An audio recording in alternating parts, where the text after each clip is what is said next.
본 방송에서 제공하는 투자 정보는 투자 판단에 대한 조언입니다.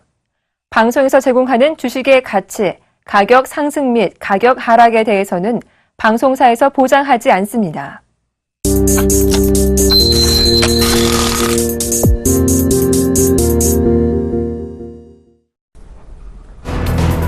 뉴욕 증시의 나스닥 지수가 15년 만에 사상 최고치를 경신했습니다. 이베이 등 나스닥 편입 기업들의 실적이 예상을 웃돈 것이 호재였습니다. 현재 시각 23일이었던 간밤 나스닥 지수는 20.89포인트 0.41% 오른 5,056.06포인트에서 거래가 마감됐습니다. 이에 따라 나스닥은 이른바 닷컴 버블 당시였던 지난 2000년 3월 10일 세운 직전 최고치 5,048.62포인트를 15년 만에 경신했습니다.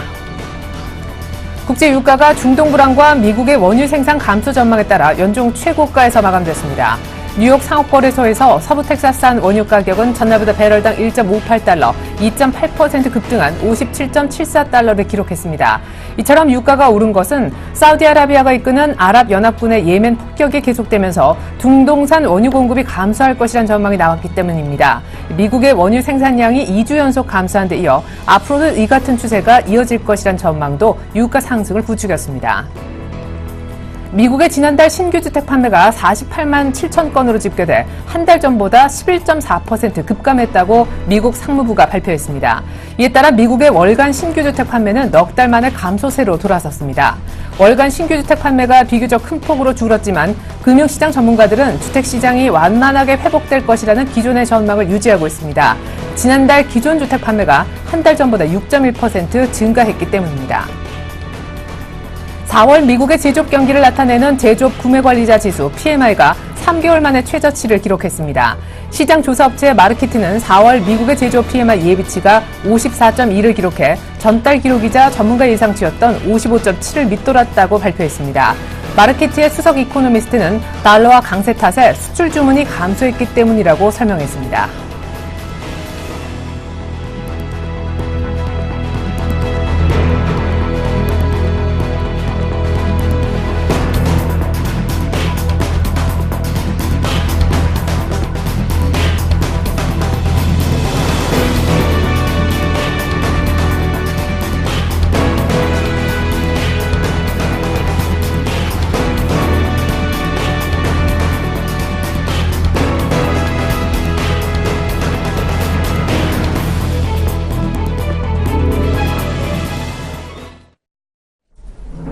안녕하십니까. 출발 증시 와이드의 최예린입니다. 간밤 뉴욕 증시가 상승했는데 특히 3대 지수 가운데 기술주 중심으로 구성되어 있는 나스닥이 2000년 닷컴 버블 이후에 최고가를 세워 15년 내 최고치를 경신했습니다. 나스닥에 속한 이베이 등 기업의 실적이 좋아졌기 때문이었는데요. 사실 간밤에 기업의 지표는 일찍 부진했습니다. 먼저 3월달 신규 주택 판매의 경우에는요. 무려 전달보다 11.4%인가 급감해가지고 지금 전문가들 우려를 키우고 있는데 여전히 기존 주택 판매가 바로 직전 달보다 6% 이상 증가하면서 주택 시장에 대한 전망 자체를 어둡게 만들진 않았습니다. 일단 간밤에 기존 주택 판매 별로 좋지 않았고요. 4월달 마르키트가 집계한 제조업 PMI 역시도 3개월 내 최저치를 기록했고 매주 집계하는 주간 실업상 청구 건수 역시 실업자 수가 예상 밖으로 한 주 만에 또 늘어나는 모습 속에 고용에 대한 전망도 살짝 흐려지긴 했습니다. 하지만 기업들의 실적이 강달러 여파 속에서도 선전하고 있다는 분석이 잇따르는 가운데 결국 나스닥은 사상 최고치 15년의 최고치를 찍고야 말았던 것이죠. 간밤 뉴욕 증시 3대 지수 마감가 확인을 해보겠습니다. 네, 다우는 0.1% 정도밖에 오르지 않았습니다. 오늘 눈에 띄는 건 중간에 있는 나스닥이 되겠는데요. 나스닥은 중가상 0.4% 올라서 5,056선을 기록했고요. 2000년 3월달 닷컴 버블이 최절정에 달았을 때 종가가 한 5,048포인트 정도 됐었는데 그보다 8포인트 정도 더 오른 것이 결국 역사적 기록을 내게 만들었습니다. 마지막으로 보여지시는 S&P 500 역시 장 중에 2,120까지 오르면서 신고가를 역사적 고가를 경신하나 했었는데요. 막판에 약간 매물이 나오면서 상승세는 유지됐지만 신기록 달성에는 실패했습니다. 이어서 유럽 보실까요? 유럽도 지표가 하나 나왔는데 별로 좋지 않았습니다. 4월달 복합 PMI라는 것인데 이 복합이라는 것의 의미는 제조업과 제조업을 제외한 비제조업, 다시 말해 서비스업을 다 아울러 말하는 얘기입니다. 그러니까 결국은 경기를 나타내는 그런 지표다라고 쉽게 이해하시면 좋은데 이 지표가 예상보다 좋지 않게 나왔습니다. 부진함에 따라 유럽 쪽에 3대 국가 증시도 모두 일제히 똑같은 방향을 나타내지 못했는데요. 독일이 1%가량 조정을 보였습니다. 아시죠? 그리스 협상이 이제 거의 코앞에 다가왔기 때문에 그리스에 대한 불안감이 역시 유럽에는 녹아든 모습입니다. 영국만 0.3%가량 상승했고요. 프랑스는 역시 빠졌습니다. 간밤에 국제 유가가 올 들어 최고치를 그렸습니다. WTI가 이제는 57불 정도에 안착하는 그런 모습을 보여주고 있고요. 브렌트유도 이제 65불 정도 근처까지 올라왔습니다. 중동의 정정 불안이 계속되는 가운데 미국의 원유 생산이 감소하고 있을 뿐더러 이 같은 추세는 이어질 것이란 전망이 유가의 상승을 이끌었는데요. 어제 우리장 코스닥은 일단 내추럴 엔더텍의 하락 여파가 계속 지속되는 모습이었고 코스피는 대형주 위주로 외국인들이 엄청 사면서 2170까지 올랐습니다. 대형주로 얘기들이 나오고 있는데요. 전략 잠시 후에 세워보겠습니다.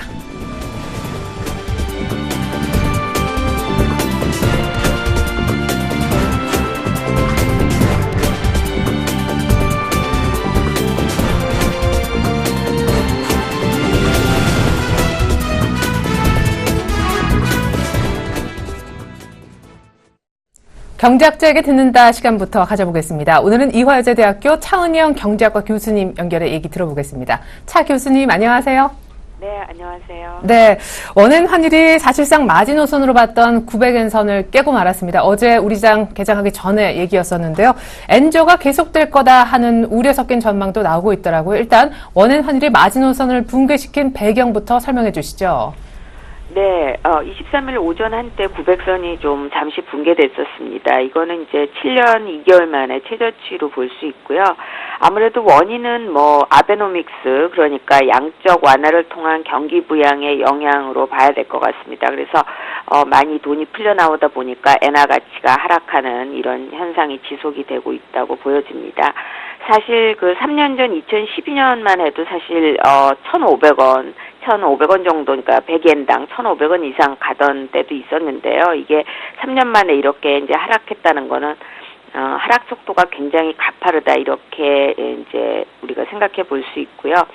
앞으로 이제 시기의 문제긴 하지만 미국의 금리 인상이 이제 예상돼 있고, 또 일본이 아직도 이 아베노믹스가 상당히 성공적인 것으로 이렇게 평가되는 부분이 있어서 추가 양적 완화가 예상이 되고 있습니다. 이제 이렇게 될 경우에 10% 정도 추가 하락도 우리가 예상해 볼 수 있고요. 이렇게 되면 한 850원 정도까지도 추가적으로 하락할 가능성이 있습니다. 특히 달러 강세가 이제 사실은 예상이 되고 현재 지속이 되고 있어서 원화 약세라는 건데요. 이렇게 되면 사실 원화도 절하가 됩니다. 그렇긴 한데, 그리고 또 현재 외국인 주식 자금도 많이 유입이 되고 있고, 또 불황형 경상수지 흑자가 이제 가속되고 있어서 달러 공급이 늘어서 사실은 원화 약세가 예상이 되기는 하지만, 그러나 그 엔화의 절하 속도보다 훨씬 느리다면 역시 여전히 우리가 상당히 그 수출이라든가 이런 것에 타격을 받을 것으로 보이고요. 앞으로 한 1년에서 2년 정도는 이 엔저 현상이 지속이 될 가능성이 이제 크다고 시장은 예상을 하고 있는데요. 다만 이제 이 엔저 속도는 조금 이제 완만해질 가능성이 있고요. 아니면 800원대 내려가더라도 900원대로 다시 금방 회복이 되는 이 정도로 예상하고 있습니다. 그래요. 사실 우리 원화도 원화 나름대로는 절하가 되고 있는데 이 엔화의 엔약세 속도가 더 가팔라서 원엔 환율이 드디어 900원을 깬 거다, 이렇게 얘기하셨는데요. 일각에서는 900원 붕괴가 어떤 한국과 일본의 외환시장 차이에서 오는, 그 운용하는 시간이 달라서 오는 어떤 왜곡 현상이었다, 이렇게 약간은 평가 절하하는 목소리도 있던데 이건 어떤 얘기인가요? 예, 그렇죠. 아무래도 그 내용적으로 조금 차이가 있고 하다 보니까 그런 시차 문제라고 이제 이렇게 보시는 분들도 있는데요. 그거보다는 역시 아베노믹스의 영향으로 봐야 되겠죠. 사실은 그 양적 완화로 많이 풀려난 엔화의 영향으로 보는 것이 맞을 것 같습니다. 예. 우리 원달러는 역시 주식시장처럼 9시에 열려서 3시에 이렇게 마감돼서 마감가가 딱 있지만 엔달러 환율은 24시간 돌아가기 때문에 우리 전날의 원달러 환율의 마감가와 엔달러 환율 계속 돌아가는 마감가를 붙여서 원화 환율을 결정을 하고 있습니다. 이것에 따른 왜곡 효과다 이런 얘기가 있지만 그래도 전체적인 분위기가 심상치 않은 건 사실이다. 교수님이 언급해 주셨는데 지금 산업계에서 특별히 수출기업들은 발을 동동 굴리고 있습니다. 일본과의 경합도가 높은 완성차 업체는 더 말할 나위가 없겠는데요. 우리 한국 기업 경제에는 어떤 영향을 줄까요? 네, 사실 이제 수출의 적신호는 확실한 거죠. 왜냐하면 지금 수출 상위 품목 100개 중에서 사실 일본과 경합도를 보자면 0.5라는 거는 50개 이상이 우리가 겹치고 경합하고 있다는 뜻이기 때문에 직접적인 영향을 안 받을 수가 없다고 보여집니다. 특히 수출이 지금 사실은 1월, 2월, 3월 계속해서 마이너스 증가율을 보이고 있고 그래서 적신호가 켜진 거는 확실하다고 보고요. 최근 한 달 새에는 뭐 달러 대비 원화가 사실은 뭐 이제 4.6% 정도 증가했는데 엔화는 1.3%밖에 증가하지 않았기 때문에 우리가 역시 3배 이상 아직도 가격 경쟁력은 떨어지고 있다 이렇게 이제 말씀을 드릴 수가 있습니다. 산업별로 보면 전자나 섬유는 사실은 아무래도 그 영향이 피해가 아주 제한적일 걸로 보여요. 일단 전자 같은 경우는 뭐 우리가 현재 기술 격차가 워낙에 있고 또 제품 경쟁력도 상당하고 시장 점유율 면에서도 굉장히 안정적이고 또 일본의 업체들이 이제 전자 같은 경우 IT 같은 경우는 해외에서 생산하는 비중이 높습니다. 그래서 엔저 영향이 뭐 직접적으로 나타날 것 같지는 않습니다. 뭐 섬유 같은 경우도 일본과 경합하지는 않고요. 이제 오히려 유럽이나 미국 같은 국가들의 기업들과 경쟁하고 있기 때문에 크게 피해는 제한적일 걸로 보이는데 아무래도 이제 자동차라든가 조선은 좀 타격이 있을 걸로 보입니다. 보면 자동차 업계는 뭐 정말 글로벌 기업들의 각축장이라고 볼 수가 있는데 이 토요타가 미국 점유율이 1, 4분기에 있어서 상당히 높아진 반면에 현대 기아차는 그다지 거의 변화가 없었던 걸로 보이고요. 또 특히 그 이제 조선 부문에 있어서 일본 업체들이 아무래도 엔저를 기초로 해서 가격 경쟁력을 회복했다고 보여지기 때문에 특히 우리나라의 주력 업종이라고 할 수 있는 뭐 초대형 컨테이너라든가 LNG 부문 이런 데 있어서 상당히 경쟁력을 갖고 위협적인 그 경쟁자로서 떠오를 것 같아서 아무래도 타격이 불가피하지 않을까 이렇게 예상이 됩니다. 네, 전기전자라든가 섬유 부문과는 달리 자동차와 조선은 아마 이번 엔달러의 900원 붕괴에 타격을 받을 것 같다 하셨는데 아닌 게 아니라 어제 현대차 1분기 실적이 발표가 됐잖아요. 영업이익이 뭐 사실 한 분기 전보다 무려 18%나 급감한 영업이익률도 역시 예상했던 대로 7%대까지 추락하는 그런 수모를 겪었는데 이 이유도 역시 환율 탓이었다고 하더라고요.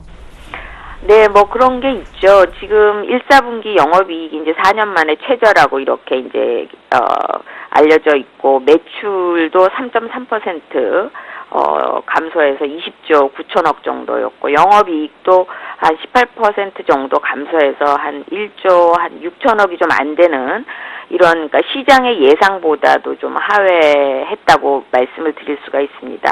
영업이익률도 보면은 이게 9%에서 7.6%까지 전년 동기 대비 감소했어요. 이거는 이제 아무래도 뭐 그런 이유도 있지만 역시 자동차 판매가 줄어들었다 이렇게 말씀을 드릴 수가 있고 또 하나는 이제 유럽이나 아니면 신흥국들 뭐 루블화라든가 이런 통화들이 이제 대비해서 원화가 강세였던 거죠. 그러니까 수출 기업 입장에서는 굉장히 불리했던 거죠. 실제로 자동차 판매 수는 9개가 해외에서 3.6% 감소했는데요. 오히려 국내 시장에서 3.7% 감소했기 때문에 오히려 이제 수입차와의 경쟁에서 국내에서 오히려 더 타격이 좀 컸다고 보여집니다. 다만 이제 2, 4분기에는 어느 정도 회복이 조금 될 것으로 예상을 하고 있습니다. 일반적으로 자동차 판매가 이제 2, 4분기에 증가하는 이런 계절적 요인도 있고요. 또 신차, 주가 뭐 나올 것으로 보이고 이제 공장 가동률을 좀 높이거나 아니면 뭐 이제 예를 들면 아주 그러니까 판촉 경쟁에 따른 그런 인센티브 이런 것이 다 비용인데 이런 거 절감 효과도 조금 2, 4분기에는 있을 걸로 보여요. 그래서 완만하게 조금 나아질 것으로 이렇게 예상은 하고 있는데 뭐 장기적으로 자동차 산업은 사실은 이 품질 경쟁력 을 갖춰야 되고 친환경차라든가 이런 그 어떤 그 획기적인 기술력에 의해서 또 업그레이드된 이런 상품이 나오지 않는 이상은 상당히 앞으로 경쟁이 치열할 것으로 이렇게 보여집니다. 네, 환율에만 우리가 너무 아쉬운 그런 대목을 찾지 말고 사실 기술력을 좀 높였으면 좋겠다. 그리고 원화 강세 직격탄을 맞아서 현대차 이익이 급감한 것도 있지만 특별히 국내 판매 부진도 원인이었다 하셨습니다. 엔원 환율 얘기로 다시 좀 돌아가 보면요. 그만큼 엔화 약세가 우리 원화 약세보다 더 가파르게 진행되고 있다는 얘기인데 때문에 우리 한국 분들 가운데 일본으로 여행 가자 하시는 분도 계시지만 이걸 거꾸로 얘기하면 일본 관광객은 우리나라 놀러 오면 부담스럽다는 거고 중국 입장에서도 한국 가느니 일본 가는 게 더 싸게 이제 여행을 할 수 있다는 그런 얘기잖아요. 여행객 급감도 우려가 되네요. 예, 그렇죠. 지금 말씀하신 대로 한 3가지 정도로 볼 수가 있죠. 일단 엔저가 지속이 되면 일본 네. 관광객은 이제 줄어든다고 봐야 되겠죠. 상대적으로 비싸게 느껴지니까요. 그래서 사실은 이 일본 관광객이 줄어드는 추세는 2012년부터 사실은 이제 31개월째 이렇게 나타나고 있습니다. 이거는 엔저 현상하고 무관하지 않고요. 그대로 따라오고 있고 우리가 이제 부동의 일본 관광객이 우리나라 관광객 중에서 1위였는데 2012년까지 2013년부터는 이제 저희가 중국 관광객이 전체 1위를 차지하고 있는 이런 이제 뭐라 그럴까요? 패턴도 바뀌게 되고 올해도 일본 관광객이 한 18.6% 정도 감소할 것으로 이게 이제 그렇게 감소하게 되면 한 185만 명 정도 예상하고 있다 그래요. 그래서 이건 상당히 엔저 현상에 직격탄을 맞은 걸로 보이고요. 또 그 유커라고 우리가 부르는 중국 관광객들도 뭐 상대적으로 일본이 싸게 느껴지게 되면 일본 제품이라든가 일본의 관광에 대해서 사실은 일본 쪽으로 많이 갈 가능성이 크죠. 과거에 2012년 13년도에는 이제 일본하고 중국하고 뭐 여러 가지 관계가 껄끄러운 면이 없지 않아 있어서 사실은 그렇게 늘지 않았습니다. 근데 작년만 해도 크게 늘어나서 상대적으로 이제 한국으로 오는 관광객들이 일본으로 옮겨가는 이런 효과가 나타날 것으로 보이긴 하는데 그런 현상이 나타나긴 하는데 아직까지는 뭐 그래도 우리나라로 오는 관광객 또 중국 관광객 증가율이 훨씬 높기 때문에 그렇게까지 우려해야 되는 상황은 아닌데 엔저 현상이 지속되게 되면 이게 이제 가속화돼서 이제 우려해야 되는 상황으로까지도 갈 가능성이 충분히 있는 것이죠. 또 한국에서 일본으로 가는 관광객은 뭐 상당히 늘었습니다. 이게 2007년도에 우리가 그 100엔당 789원 할 때도 260만 명이었는데 작년에 270만 명이었거든요. 그래서 뭐 상대적으로 가격 경쟁력이 굉장히 일본이 있어졌기 때문에 지속적으로 증가하지 않을까 그렇게 예상을 합니다. 하지만 아직 뭐 이 관광이 급감할 것을 우려할 만한 단계는 아직은 아닌 것 같다 하셨습니다.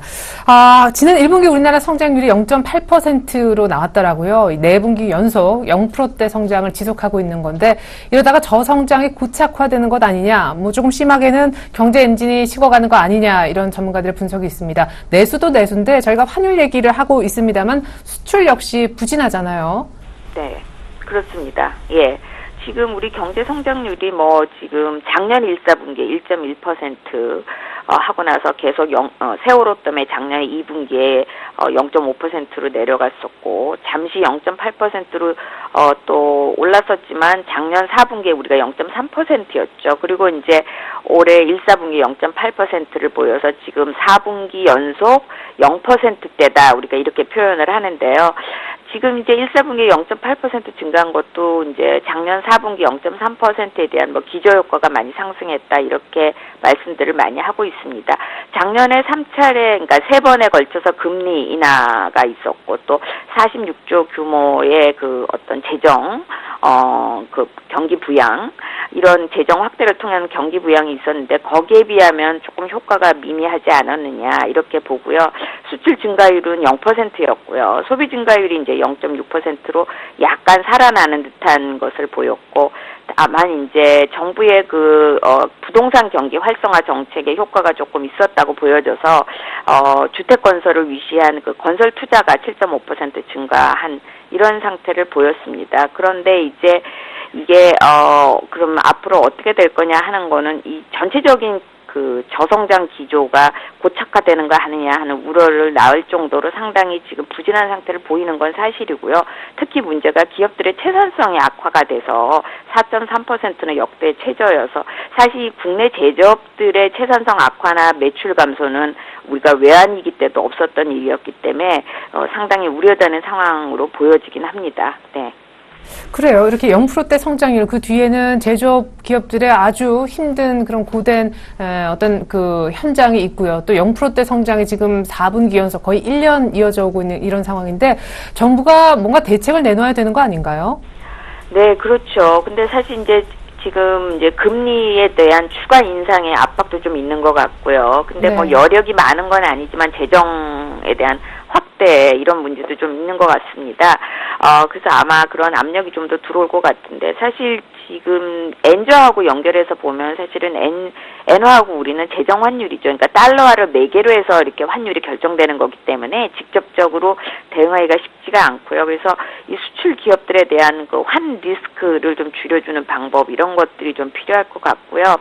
그 다음에 이제 아무래도 부동산 정책 에 대한 효과에 대해서는 서로 이제 상반된 의견이 있는 것 같습니다. 그래서 이 부분에 대한 것을 어떻게 지속할 것이냐 말 것이냐에 대한 것을 우리가 조금 고민을 해봐야 되는 게 정책 초점이 될 것 같고 아무래도 장기적으로 보면 저성장, 이 저물가 또 저투자, 저소비 이런 그 내수 침체로 인한 이런 우리가 사이클에 사실 들어와 있는 것이 아니냐, 들어가는 것이 아니냐 이렇게들 많이 예상을 하고 있는데 이것은 이제 전통적인 경기 부양책은 뭐 한계가 있고요. 장기적으로 우리가 이렇게 나쁠 때일수록 신성장 산업이라든가 또 노동시장의 어떤 유연화를 통해서 성장 잠재력을 확충하는 이런 장기적인 방안도 같이 가야 될 것 같습니다. 네. 예, 그래요. 앞서서 환율, 이 원화 강세 직격탄도 피해갈 수 있었던 IT 기업 설명하셨던 대목이 기억이 납니다. 기술력이 있으면 뭐 이런 어려운 파고도 조금은 더 상대적으로 쉽게 넘어갈 수 있지 않을까 싶습니다. 우리 국민 모두가 힘냈으면 좋겠네요. 네, 지금까지 이화여대 경제학과 차은영 교수님과 함께 엔저 얘기 그리고 우리나라 성장률 얘기 등 얘기 좀 나눠봤습니다. 차 교수님 말씀 잘 들었습니다. 감사합니다. 네, 감사합니다.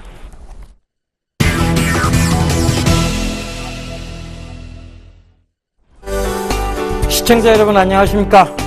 예, 외신 읽어주는 남자, 신문 읽어주는 남자, 예병국 멘토입니다.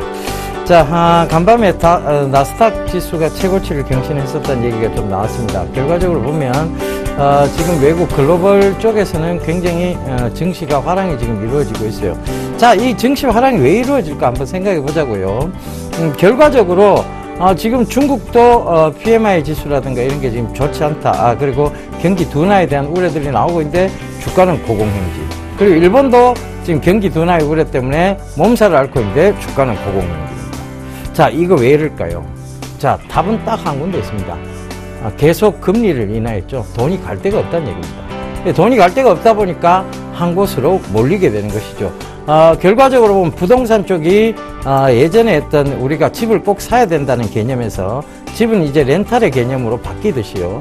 그런 렌탈의 개념으로 부동산도 갈 곳이 없고, 그 다음에 뭐 은행에 맡겨두니까 뭐 돈 안 되고, 그죠? 그러니까 결과적으로 환급성이 좋은 주식시장으로 돈이 몰리고 있다는 것을 의미합니다. 근데 이 몰릴 때 잘 들어가셔야 되지. 이거를 갖다가 뭐 모멘텀만 가지고 있다. 즉 실적은 없는데 모멘텀만 가지고 있다고 해서 확 들어갔다가는 낭패 보기 십상입니다. 그래서 여러분들께서 그런 부분들을 잘 모르기 때문에 이 자리에 서서 외신도 읽어드리고 신문도 읽어드리는 겁니다. 그 점 꼭 좀 참고해 보시고요. 자, 지난번에 제가 중국의 1대1로 정책, 자, 이 실크로드를 육로를 쫙 개설을 하다 보면 중기가 얼마나 많이 들어가겠냐. 중기계죠, 그죠? 그런 기계가 얼마나 많이 들어가겠느냐. 그렇게 짚어드리면서 드렸던 종목이 바로 두산 인프라코어였습니다. 이 두산 인프라코어가요, 최근에 굉장히 좀 강한 모습들을 보이면서 좀 올라왔는데, 자, 요거 잠깐만 살펴보고 갈게요. 두산 인프라코어, 궁금해 하시는 분들이 많아서요. 이거 한번 살펴볼게요. 결과적으로 보면, 두산 인프라코어가 전혀 이제 급등세가 좀 나왔죠. 그리고 이제 완연하게 상승을 다시 붙여가는 모습입니다. 그래서 이런 부분들도 참고를 해보시라는 겁니다. 장기적 성장세죠. 결과적으로는 중국의 1대1로에 대한 그 진행이 활발해질수록 이 두산 인프라코어는 수혜를 받을 수 있다. 이렇게 좀 보시면 될 것 같아요. 자, 그 다음, 월스트리트 저널 좀 살펴보면서 얘기 나눠가도록 하겠습니다. 일단, 뭐, 기사들 쫙 한번 내려볼게요. 자, 제가 오늘 좀 유심 있게 좀 본 기사가 뭐냐면요. 자동차가 보이죠, 그죠? 여러분들 자동차 보일 겁니다. 자, 이 자동차 쪽에 대한 얘기를 좀 드리고자 합니다. 그래서 이 부분 좀 참고해 보셔야 되겠는데, 자, 자동차 그림이 안 나옵니다. 좀처럼. 자, 일단은 중국의 지금 상하이 모터쇼에 대한 부분들입니다. 그 상하이 모터쇼에 대한 얘기들이 지금 계속 나오고 있는데, 중국의 지금 상하이 모터쇼, 그 사진을 갖다가 제가 한번 좀 살펴볼게요. 사진 먼저 좀 살펴보고 가도록 하겠습니다. 자, 요거 한번 보고 가도록 하겠습니다. 자, 여러분들 사진상에 그림 보이십니까? 자, 이 사진이 어떤 자동차로 보여요, 여러분? 예. 바로 이 상하이 모터쇼에 출시된, 자, 자동차인데요. 앞에 H자도 비슷하고요. 딱 현대, 산타페입니다. 예. 이 이름도 비슷해요. 화타이 자동차인데, 그 화타이 자동차 쪽에서 성타페이랍니다, 이게. 산타페 똑같아요, 그죠? 자, 이런 거 좀 참고를 해보시면, 자, 얼마나 웃깁니까, 그죠? 자, 이 부분. 그리고, 자, 요 사진 한번 봐보세요. 이게 그, 아우디 R8하고 똑같습니다, 옆모습이. 이 진짜, 뭐, 디자인 도형은 뭐, 최고입니다, 그죠? 자, 거기다가, 자, 이거 한번 봐보세요. 랜드로버하고 똑같습니다. 그죠? 랜드로버, 랜드윈드입니다, 이름도. 참, 얘들 참 웃기지도 않습니다. 그런데, 자, 이게 뭐냐면, 요거에 대해서 제가 드리고 싶은 얘기가 있어서 들고 왔습니다. 이렇게까지 똑같은데 가격은 싸요. 그죠? 그러면 뭘 선택할까요, 과연? 요 랜드윈드에서요, 로버만 바꾸면 랜드로버입니다. 그죠? 스티커 몇 개만 바꾸면 랜드로버예요. 그러니까 이게 뭐냐 하면 그들이 그만큼 약진했다는 겁니다. 중국에 약진을 했다. 자동차 산업이 약진했다. 이건 뭘 의미하느냐면 부품주 쪽에서는 호황을 나올 수가 있어요. 자동차 부품주 쪽에서는. 근데 완성차 쪽에서는 침해를 받는다는 얘기죠. 자, 이 중국의 상하이 모터쇼 있기 전에 서울의 킨텍스에서 서울 모터쇼가 있었습니다. 현대자동차는 전기차에 대한 대비가 아무도 되고 있지 않았어요. 근데 오늘 이 외신을 살펴보니까요. 자, 이 외신 좀 살펴보니까, 자, 요 차예요. 요 차가 뭐냐면 전기차입니다. 놀랍죠? 중국이 만들어낸 순수 자기 개발한 전기차입니다. 모양은 똑같습니다. R8하고. 그렇지만 그들이 개발해냈다는 게 참 대단하다는 거고, 제로 100까지의 그 제로, 0km에서 100km까지 4초가 걸린답니다. 전기차인데도 불구하고 그 기술력을 어느 정도 극복했다는 얘기예요. 자, 이거, 우리가 그냥, 야, 똑같다, 웃을 문제가 아닙니다. 그죠? 결국은 산업으로 보면 우리가 침해를 당할 수밖에 없다는 얘기입니다. 똑같습니다. 자, 성타페이 한번 보자고요. 심지어는 부품까지 바꿀 수 있답니다. 현대 산타페하고 부품도 똑같아요. 이제 헤드라이트죠. 헤드램프하고, 테일램프 똑같답니다. 부품까지 바꿀 수 있대요. 그 정도로 똑같은데, 그러면 이 헤드램프하고 테일램프를 생산하는 업체는 여기 성타페이에 그대로, 납품을 한다는 얘기죠. 그러니까 이게 뭐냐 하면, 결과적으로 부품주 쪽에서는, 분명히 수혜가 있을 수 있는데, 완성차 쪽에서는 진짜 침해가 있을 수 있다는 얘기입니다. 자, 그 기사가 나왔어요, 오늘. 그래서 제가 오늘 외신 중에서 이걸 한번 들고 나왔고. 자, 우리나라 현대차, 기아차가 너무 대비가 좀 부진하지 않았느냐. 결국 노사분규로, 노조와 싸우다 보니까 이런 미래에 대한 대비가 부족했고, 지금 중국은 저렇게 멋진 전기차를 지금 만들어냈는데 우리는 요번에 서울 모터쇼에서도 제대로 된 전기차의 모습을 현대차, 기아차 부스에서는 찾아볼 수 없었습니다. 자, 이 얘기는 이제 자동차가 우리가 중국에 뒤처질 수 있다. 즉 미래에서 뒤처질 수 있다는 것을 의미합니다. 참 험악한 현실이죠. 그러다 보니까 지금 현대자동차도 마찬가지예요. 잦은 노사 분규가 있고 임금 수준이 높다 보니까 해외 쪽으로 공장 이전을 자꾸 하려고 합니다. 미국 쪽에 또 증설을 발표를 했죠. 결과적으로는 증설, 국내에 있는 라인을 두고도 그 미국 쪽에 증설을 한다. 결국은 뭐냐면, 자, 그런 부분들이 침해가 될 수 있다는 얘기죠. 자, 이런 얘기들을 좀 드렸는데요. 자, 이 얘기와 더불어서 하나 바로 또 드려야 될 게 있어요. 자, 거세지는 엔저 공습에 대한 부분입니다. 자, 여기 국내, 이제 서울경제신문이죠. 100엔이 800원대라는 한국 경제의 심각한 시그널이 지금 나타나고 있다. 여기서 또 침해를 받을 수 있는 게 뭐냐면 자동차 업종입니다. 그래서 제가 전일 자동차 쪽에 상담을 드리면서 이게 13만 원대까지 빠질 수도 있다, 현대차가. 그 얘기를 드렸던 이유가 바로 거기 있습니다. 자, 이 원엔, 이게 엔저의 공습이 과연 우리가 그냥 웃고 넘기고 간과할 수 있는 부분이냐? 그렇지 못하다는 것이죠. 결과적으로 지금 엔저에다가 악재란 악재는 다 겹쳤습니다. 국제유가 안 좋았죠. 그 다음에 환율적인 부분 안 좋았죠. 그리고 경기 둔화 우려까지 있죠. 근데 주가는 올라가고 있습니다. 희한하죠. 이유는 바로 바로 그것 때문이죠. 금리 인하. 딱 금리 인하 그거 하나밖에 호재가 없어요.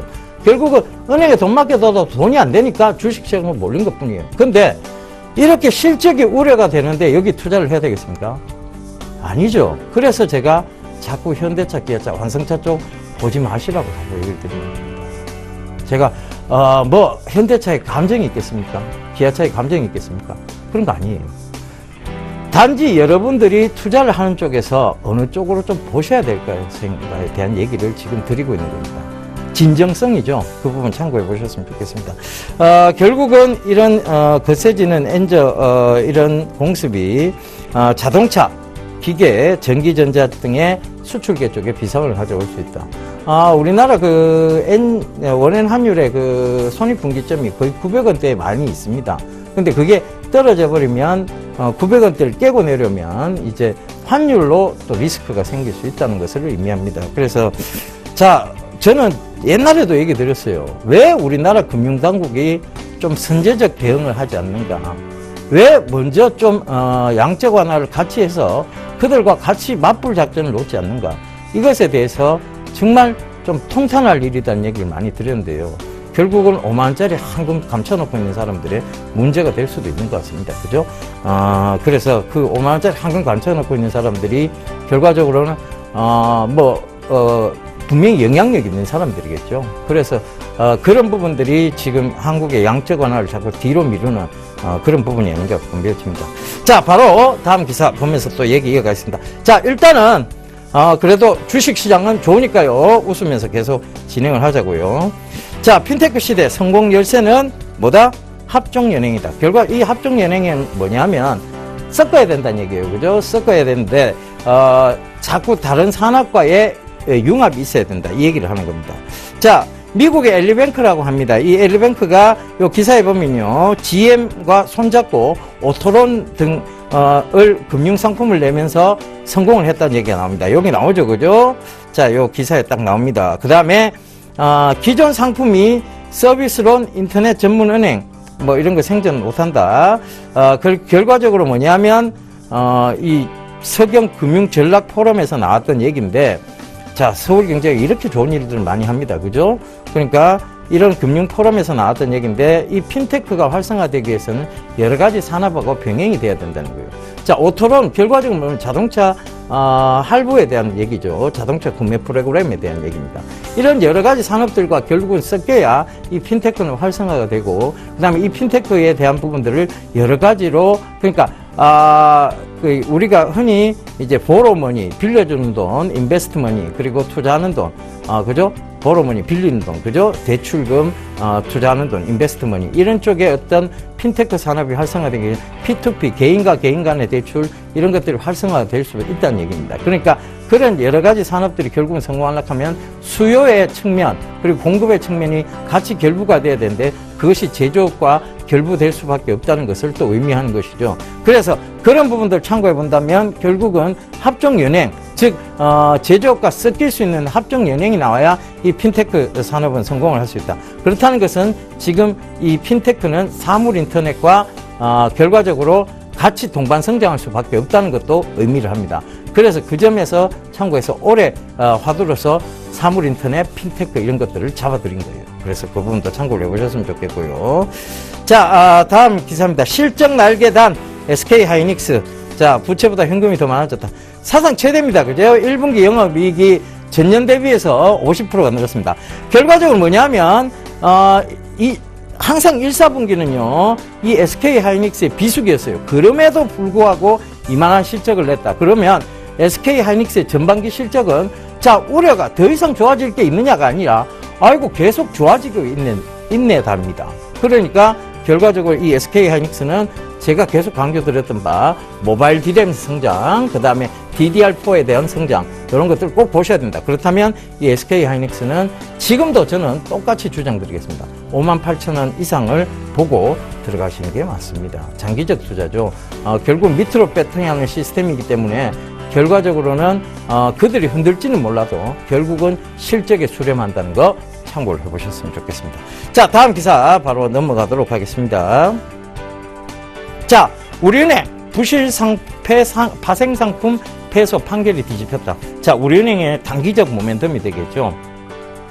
결과적으로 우리은행이 부실 파생상품 판매와 관련해서 시티그룹을 상대로 소송을 냈었는데 패소했었습니다. 그죠? 근데 이게 상급법원에서 뒤집혔죠. 뉴욕 연방고등법원이요. 이 손배소 청구에서 원고 패소로 판결한 원심을 딱 깼습니다. 깨고 사건을 연방지방법원으로 다시 돌려보냈습니다. 그러면 이 금액대가 약 9,500만 달러인데요. 하나로 따지면 약 1,029억 원입니다. 당연히 오늘 장에서의 어떤 좋은 흐름이 기대될 수 있는 부분입니다. 만약에 갭을 크게 띄우면요, 여러분들이 보실 필요 없습니다. 근데 갭이 크게 안 떠서 시초가가 2% 이내에 출발한다면 여러분들 분명하게 따라 붙으셔도 좋다는 거 말씀드리도록 할게요. 이것은 근데 어디까지나 단기적인 관점입니다. 우리은행이 아무리 좋아진다고 지금 이 승소 하나 했다고 해서 주가가 추세를 변곡을 할 수는 없어요. 아시죠? 그죠? 왜냐하면 핀테크나 여러 가지 산업에 침해가 있어서 그렇습니다. 그죠? 기존 금융산업에 침해가 있어서 그렇죠. 그 부분 참고해 보시면 되겠습니다. 자, 투자 제한 한 말씀 드리고 저는 물러가야 될 것 같습니다. 외국인의 매수에 대한 선물 방향성이 해지가 나왔습니다. 전일. 그러니까 선물 방향을 해지로 지금 걸었다는 거죠. 그럼 이건 뭐냐면, 자, 코스닥이 먼저 쫙 올라갔어요. 그죠? 그다음 코스피가 올라가는데 이게 자꾸 안 올라가니까 코스닥이 좀 떨어지면서 코스피가 올리면서 발을 맞춰 놨습니다. 자, 그러면 뭐냐 하면 발을 맞춰 놨죠. 그죠? 여기서 코스피만 간다는 개별론자들이 또 전문가들이 속출하고 있죠. 그렇다면 여기서 여러분들 한번 갈아타 보세요. 어김없이 이거 죽이고 다시 올립니다. 왜? 지금 경기 좋은 거 아니에요. 그리고 지금 리스크 없는 거 아닙니다. 그러면 아직은 종목 장세니까 여러분 그 점 참고해 보셔야 되고요. 지금 구간에서 함부로 옮겨타기 하는 거 금지하시라는 얘기 드리도록 하겠습니다. 자, 이런 자세한 얘기들요, 이번 주말 창원 강연회에서 또 준비했습니다. 그러니까, 창원으로 많이 와주세요. 자, 경남 창원시 성산구 상남동에 위치해 있는 서울 아동병원 2층입니다. 진주, 진해, 김해, 그죠? 이 근처, 사천, 삼천포. 자, 이 근처에 계신 분들은 오셔서 좋은 얘기 좀 듣고 가셨으면 좋겠습니다. 예, 제가 주말, 토요일 오후 2시에요. 그러니까 내일 오후 2시죠. NH투자증권입니다. 여러분들 많이 오셨으면 좋겠습니다. 자, 저는 이만 물러가고요. 다음 주에 인사드리도록 하겠습니다. 감사합니다. 예병군이었습니다.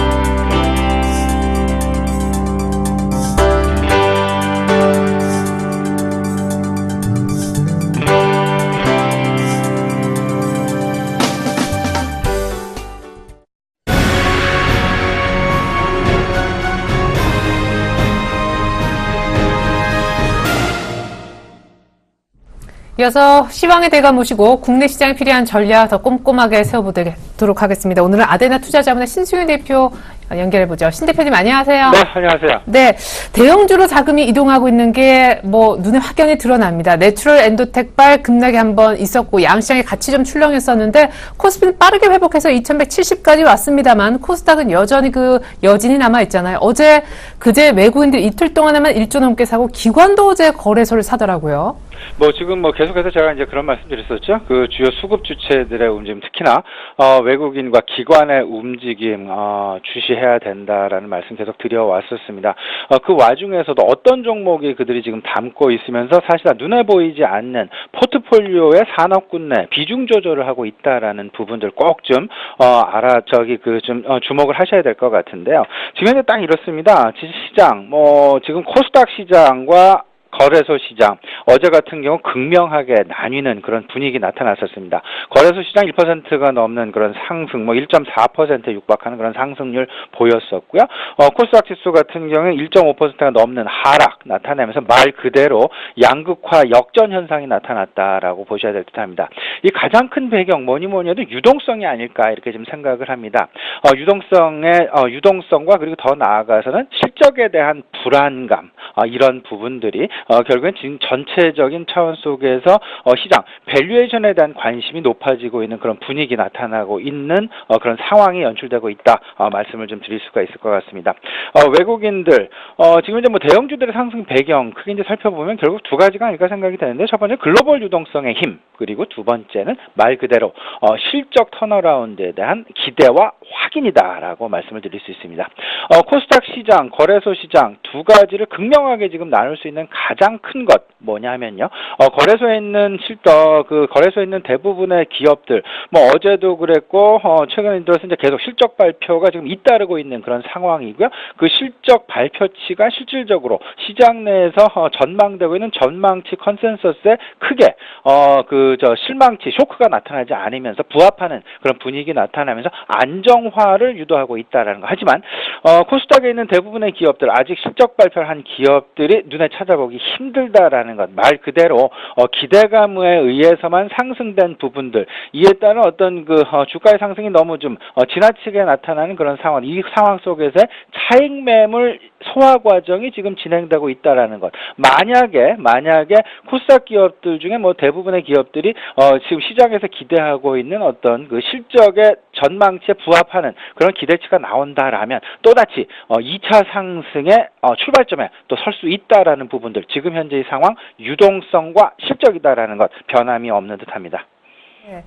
또 하나의 우리가 짚어봐야 될 부분이 환율이 아닐까 싶은데요. 조금 전에도 앞서 짚어보긴 했습니다만 원엔 환율이 드디어 마지노선으로 여겼던 900원을 어제 개장 전에 살짝 붕괴시켰었습니다. 어제 때마침 현대차 실적도 발표가 됐었는데 현대차 얘기는 나중에 하겠습니다만 이렇게 최악의 상황에서 현대차는 반등했거든요. 일단 원엔 환율 지금 추세가 심상치 않은데요. 전망 어떻게 하고 계십니까? 일단 변동성이 가장 중요한 부분이 아닐까 생각이 됩니다. 말씀하셨던 바와 같이 어제 장중에 이제 900원대를 이제 하향 이탈하는 그런 움직임 나타났었죠. 일부 시장에서는 800원까지도 지금 보는 그런 시각들 우세한 것이 사실입니다. 이런 상황 속에서 과연 이제 앞서 이제 현대차 조금 더 좀 자세하게 말씀을 좀 드리겠습니다만은 현대차 실적과 관련된 부분들, 일단은 지금 현재 그 매출 부분과 그 다음에 이익률 자체가 조금 좀 줄어들었다라는 것. 이익률이 과거 이제 10%대에서 이제 7%대로 주저앉았다는 거, 영업이익률 기준입니다.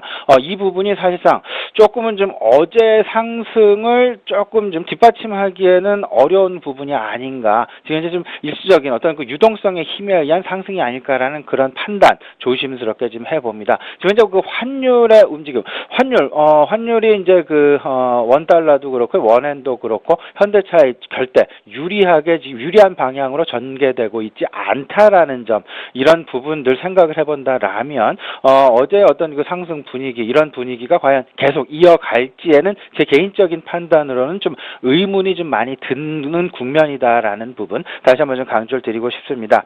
지금 현재 상황 지금 글로벌 유동성의 문제에 우리가 좀 주목을 할 수밖에 없는 그런 상황이다라고 말씀을 드려봅니다. 앞서서도 이제 그 최일이나 앵커께서도 간단하게 정리를 해주셨죠. 외국인들 이틀간에 1조 원이 넘는 순매수를 보였다라는 것. 그 순매수의 중앙점에는 대형 경기 민감주 중심으로 순매수가 일어나고 있다라는 점. 이런 부분들. 근데 여기에서 이제 그 유동성의 분산을 생각을 안 할 수가 없을 것 같습니다. 일본으로의 유동성 분산 그리고 또한 중국 상해 증시 또한 4,400포인트를 넘어서는 뭐 말 그대로 어제 같은 경우는 조금 좀 상승세가 둔화되는 그런 분위기를 보여주긴 했습니다만은 그래도 상승 추세는 여전하다라는 것. 말 그대로 글로벌 유동성이 빨려 들어가고 있는 분위기는 여전하다라는 이런 차원 속에서 본다라면 우리 시장 일단 뭐 외국인들이 계속되는 매수세는 하되 매수세는 유지가 되되 중국 상해 증시 움직임 그리고 일본 니케이 시장의 그런 그 니케이 지수의 그런 움직임들 우리가 예의주시해야 될 거라고 생각이 됩니다. 글로벌 유동성의 분산. 하지만 이제 그 이런 부분이 있죠. 여기서 이제 그 올 초 그리고 작년부터 계속되는 어떤 그 분위기, 우리 시장의 상대적인 상승률이 중국 상해 시장의 상승률 그리고 일본 니케이 지수의 상승률에 비해서는 턱없이 지금 모자라다는 점. 거꾸로 얘기하면 상대적인 매력도를 외국인 쪽에서 본다라면 여전히 가지고 있다라는 점에서 본다면 유동성의 이탈은 당분간 일어나지 않는다라는 것. 하지만 일본 뭐 니케이 지수가 좀 급격한 상승이 나타난다, 원화연 환율이 붕괴된다 이러면 우리 산업 그리고 우리 시장 내에도 그렇게 긍정적인 분위기는 분명히 아니다라는 걸 염두하셨으면 좋겠고요. 오히려 여기에서 가장 타겟이 되고 있는 완성 자동차 업종, 특히나 오늘 뭐 기아차의 지금 실적 발표가 10시에 예정이 되어 있습니다. 기아차 나름 선방할 것이다라는 그런 생각을 가지고는 있습니다만 지금 현재 그 전체적인 생각은 지금 실적치 전망치에 부합하는 실적만 내어준다라면 지금 현재 그 긍정적인 기아차에 대한 긍정적인 분위기는 좀 이어질 가능성이 높겠다. 오히려 완성차 중에서 고르라 하면 현대차보다는 제 개인적으로는 기아차에 대한 관심을 좀 높이는 것이 바람직하지 않나 이렇게 좀 생각을 하고 있습니다. 예, 그리고 수급도 현대차보다는 기아차가 지금 훨씬 더 탄탄한 그런 상황입니다. 그래요. 엔원 환율 900원 하향 돌파에 따른 분위기는 어쨌거나 외국인 중심으로 봤을 때 유동성이 이탈하진 않겠지만 더 나은 일본으로 중국으로 약간 분산되면서 매수 강도가 떨어질 수 있다 하셨습니다. 앞서서 이제 대형주로 자금이 이동한다라고 하셨는데 사실 그 이유를 보면 실적이 되기 때문이 아닐까 생각이 되거든요. 삼성전자 그리고 어제 SK하이닉스 그에 앞서 LG디스플레이 뭐 대림산업, LG화학 오늘 또 뭐 기아차는 뭐 실적을 발표하게 될 건데 실적 시즌이 코앞에 지금 다가온 상황에서 실적이 되니까 대형주로 간다. 이거는 뭐 논리가 너무나 분명하거든요. 네. 그럼 실적이 되는 대형주로 이동을 해야 되겠네요. 네, 저 뭐 계속 말씀을 드리고 있는 부분이죠. 실적 기대만에 의한 부분이냐 아니면 실적이 확인된 기업이냐. 특히나 이제 그 어제 그제와 같은 변동성이 크게 나타난 그런 상황 속에서는 여러 가지 지금 그 분위기가 지금 조성이 되고 있는 것이죠.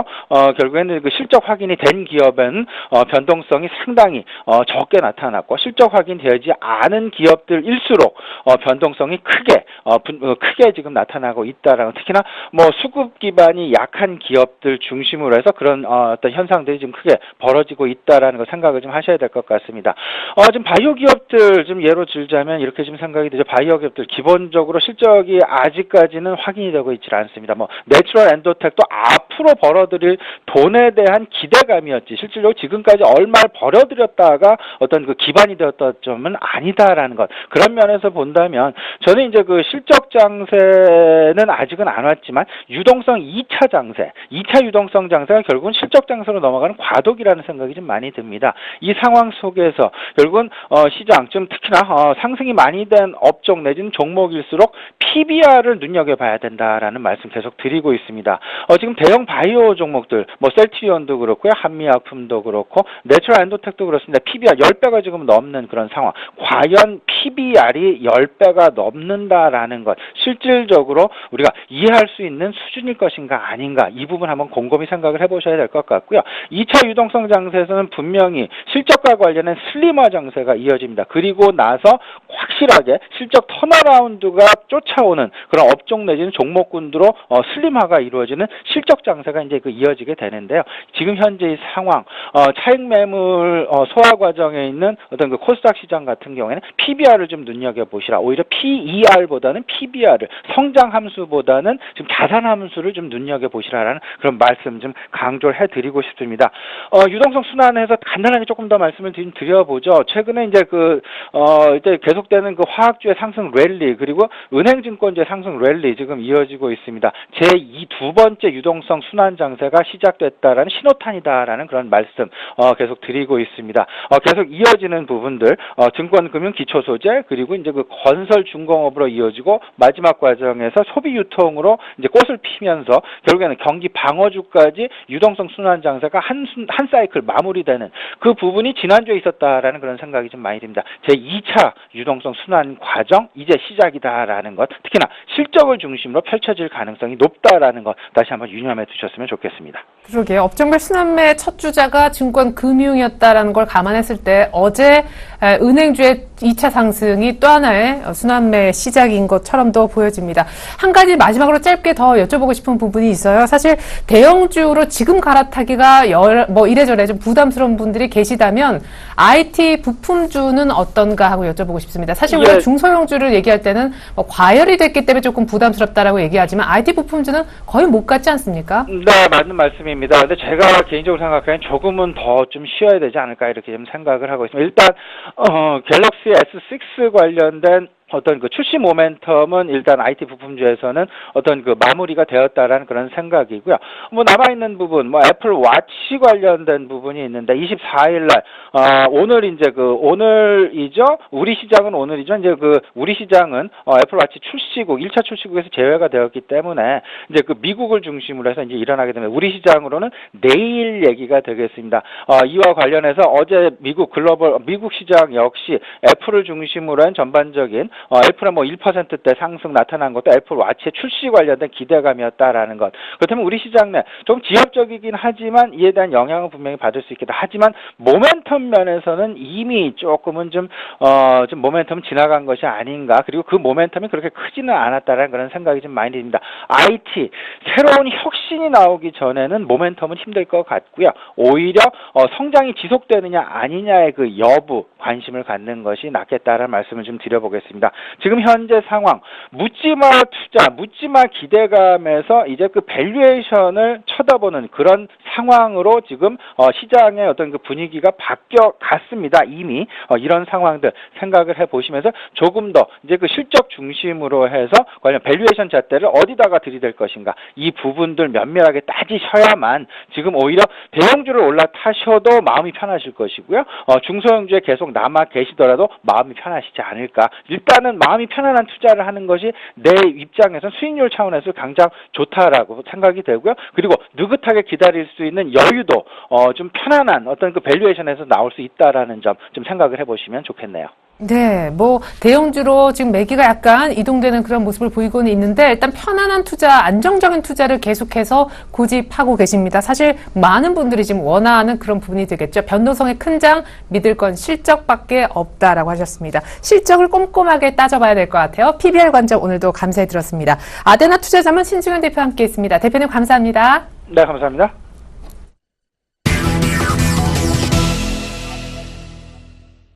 오늘도 여의도에 계시는 이두코 샘플러스 멘토 연결해 보겠습니다. 멘토님 안녕하세요. 반갑습니다. 예. 자, 일단 첫 은행주 순환매에 예상 적중하셨던 분인데 어제 또 두 번째 은행주에 강한 반응이 있었습니다. 이 부분도 있을 거다 했는데 나왔고요. 그다음에 IT 부품주도 어제 이미 개장 전에 주목하자라고 하셨는데 어제 상한가 간 종목들도 꽤나 많이 나왔습니다. 아주 예상 적중맨이시네요. 일단 시장 어떻게 보셨는지 시장 얘기부터 간단하게 들어보죠. 네, 일단 어제 같은 경우가 역시나 우리 집 코스피 지수 하락하면 11선까지 하락이 가능하다. 그 이후에 반등, 재차 5일선의 안착이 상당히 좀 중요한 그런 부분이다라고 좀 말씀을 드렸는데 어제 일단 5일선을 갭으로 뜬 상황에서 안착하는 그런 모습들이 좀 나와주었죠. 상당히 좀 강했던 모습. 지수는 5일선과 11선만 보자라고 좀 말씀드렸던 그런 부분이 되겠습니다. 외국인들의 그제 이제 7천억 가까운 매수세, 그리고 어제 같은 경우에도 한 4천억이 넘는 그런 매수세가 들어온 모습에서 급등이 나왔던 그런 상황인데 상당히 좀 파워가 있는 그런 모습이었죠. 우리 상한가 팩토리에서 현재 지금 상당히 종목 찾기에 지금 혈안이 되어 있어서 많은 종목들에 대해서 가능성을 일단 열어놓고 있는 그런 상황이 되겠는데, 사실 조금은 걱정되는 부분들은 코스피 시장보다 계속적으로 이제 말씀드리고 있는 코스닥 시장인 것 같아요. 제가 아무래도 조금 이상해갖고 한국거래소에다가 직접적으로 좀 전화를 넣어서 좀 물어봤었는데, 일단 가격 잠폭 변경은 6월 달에 된다라고 합니다. 이렇게 되면 계속적으로 이제 말씀드리고 있는 부분들, 가격 제한폭이 변경이 되기 한 달 전까지는 무조건적으로 좀 조심을 좀 하자. 일단 뭐 올해 1월부터 내내 계속적으로 좀 말씀드렸던 부분들이기 때문에 코스닥 지수 어제 같은 경우에도 21선까지 내려갔다가 재차 5일선을 현재 회복을 못한 그런 모습들 계속적으로 증가하고 있는 사상 최대치의 신용장고 문제와 대차장고 문제, 이런 모습들이 코스닥 지수는 물론 오늘 같은 경우는 이제 반등 가능성이 있는 그런 상황이 되겠지만은, 하락이 나온다고 했을 때는 조금은 우려스러운 그런 상황들도 나올 가능성이 좀 있는 그런 모습이기 때문에, 개인적으로 코스닥은 당분간은 지속적으로 조금 조심하는 것이 옳지 않나, 이렇게 좀 말씀을 드리고 싶고요. 자, 결국 이제 저희도 현재 코스닥 종목에 대해서 이제 일단은 편입을 좀 안 하고 있습니다. 일단 뭐 어제 같은 경우에도 시장을 이야기하다가 끝판에 종목을 3가지 정도 말씀드렸던 그런 상황이 되겠는데, 자, IT 부품 섹터로 이제 말씀드렸던 종목, 기관 매수세가 예상이 되는 덕산 하이메탈이라든지, 그리고 크루설텍이라든지, 뭐 일진 디스플레이, 이런 종목군들. 일단 뭐 덕산 하이메탈이 어제 이제 뭐 예를 들어서 뭐 코스닥 급락에도 불구하고 상한가 근방까지 어떤 급등했던 그런 모습들, 그리고 크루설텍도 마찬가지의 그런 모습이 되겠죠. 한 5% 정도, 일진 디스플레이도 7% 넘는 급등한 그런 모습인데, 일단 저희도 이제 코스닥 종목을 웬만하면 지금 편입을 안 하려고 일단 자제를 하고 있는 그런 상황입니다. 일단 물론 뭐 단기성으로 공략이 좀 가능한 그런 상황이 되겠지만은, 일단 어제도 보셨겠지만은 코스닥의 변동성이 상당히 좀 높은 그런 상황이기 때문에, 이렇게 한번 변질이 되기 시작하면 결국에는 방향성이 틀어질 가능성이 상당히 높기 때문에, 현재 코스닥 종목보다는 코스피 종목 쪽에 눈을 더 돌리셔야 되는 그런 부분이 되겠고요. 일단 코스닥 지수도 조정 시에 향후 크게 갈 수 있는 업종과 종목들, 결국에는 우리 바운드리 안으로 들어올 수 있는 종목들로 관심주를 일단은 등록시켜놨기 때문에 계속적으로 예의주시하면서 보고 있다는 점 참고를 하시면 좋을 것 같습니다. 자, 어제 이제 금융주들이 조금 난리였죠. 건설주들이 최근에 상승을 했다가 그 순환매가 바로 금융주 쪽으로 쏠리게 되면서 건설주들이 상승 후에 기술적 반등이 나왔고, 기술적 반등 후에 약세권으로 들어오게 되면서 금융주 쪽으로 다시 한번 쏠리는 그런 모습이 되겠는데, 자, 어제 뭐 우리 기업은행 같은 경우에도 한 9% 정도 급등이 좀 나와주는 모습, 그리고 우리가 공략을 했었던 우리은행 같은 경우에도 5% 넘는 그런 급등이 나와주게 되면서 21선을 계속적으로 타고 움직이고 있는 그런 모습이 되겠고요. 자, 그리고 준상한가로 급등한 날 기관들이 100만 주 넘게 매수가 들어온 우리은행 같은 경우, 일단 조정 그 이후에 이제 조정이 조금 들어왔지만은 기관들이 빠져나간 흔적들은 수급적으로는 보이고 있지 않다. 해서 이제 조정 시 매수 관점 계속적으로 말씀드리면서, 자, 이제 그제 이제 말씀드릴 때 11,150원 정도, 11,150원 정도의 흐름 지켜보자, 돌파 가능하지 지켜보자라고 말씀드렸던 그런 종목이 되겠는데, 자, 일단 어제 이제 11,250원까지 상승을 하게 되면서 단기 박스권 상단 구간을 돌파한 그런 모습이기 때문에 12,000원 정도 부근까지는 상승이 가능하다. 하지만 그 정도 부근에서는 수익을 챙기는 전략도 나쁘지 않기 때문에, 자, 금융주들 추가적인 상승은 가능하다는 점 참고를 하시면 좋을 것 같고요. 자, 그리고 하나금융지주 같은 경우에도 마찬가지의 그런 상황이 되겠죠. 자, 21선 지지의 패턴, 121선에 어제 121선의 저항선을 돌파형이 좀 나와주게 되면서 주봉이나 월봉 차트를 좀 보더라도 사실상 현재 구간부터 34,000원 부근까지는 매물 공백 구간입니다. 그만큼 현재 수급 주체가 외국인들이기 때문에 외국인들이 주가를 땡기면 갈 수 있다는 것이 팩트인 것 같은데, 자, 중요한 건 어느 정도까지 조정이 나왔다가 갈 수 있냐, 그런 부분이 되겠죠. 계속 이제 말씀드리지만 지수도 5일선, 하락 시 11선 지속적으로 종목 코스피 종목들도 함께 같이 적용을 하셔서 보시면 큰 무리 없다는 점 참고를 하시면 좋을 것 같고요. 자, 그래서 이제 조성지 매수 관점 여전히 유효한 상황으로 좀 보시면 좋을 것 같습니다. 자, 그리고 현재 이제 코스피 종목 전체 종목들을 딱 다 통틀어서 목간 업종이 계속적으로 말씀드리고 있는 통신주입니다. 통신주들 SK텔레콤도 그렇고 뭐 LG U+, SK 브로드밴드 같은 KT 같은 업종들, 제가 이 통신주를 말씀을 드릴 때 당장의 수익보다는 2분기, 3분기를 준비할 수 있는 종목과 업종이다라고 좀 말씀을 드렸기 때문에 일단은 포트의 일부만 편입을 좀 해놓으시고 조정 시 매집하는 그런 관점 유지하시면 좋을 것 같고요. 자, 일단 오늘 뭐 금요일이죠. 글로벌 증시도 조금은 쉬어가는 그런 모습이었는데, 저도 그렇고 아마 트레이더분들은 아직 지금 숫자 싸움하느라고 상당히 좀 정신이 없으실 것 같습니다. 하지만 이럴 때일수록 당장의 수익보다는 내 본연의 패턴을 이룰 수가 있는 그런 부분이기 때문에 그걸 변화시키면서까지 시장에 몸을 맡기지 말자. 결국 시장은 언젠가는 배신을 하기 때문에 그 배신보다는 내 패턴이 더욱더 중요하다는 점 항상 잊지 마시고 대응하자라고 좀 말씀드리면서 정리를 해드리도록 하겠습니다. 오늘 상한가 팩토리는 여기까지입니다. 고맙습니다. 네, 이두크 멘토님의 시장 리딩, 종목 리딩을 받아보고 싶으신 분들은요, 출발 증시와드 1부 마지막에 언제나 함께 하고 계십니다. 오늘도 귀한 말씀 들어봤네요. 이상으로 출발 증시와드 1부는 마치고요. 잠시 후 2부로 다시 오겠습니다. 고맙습니다.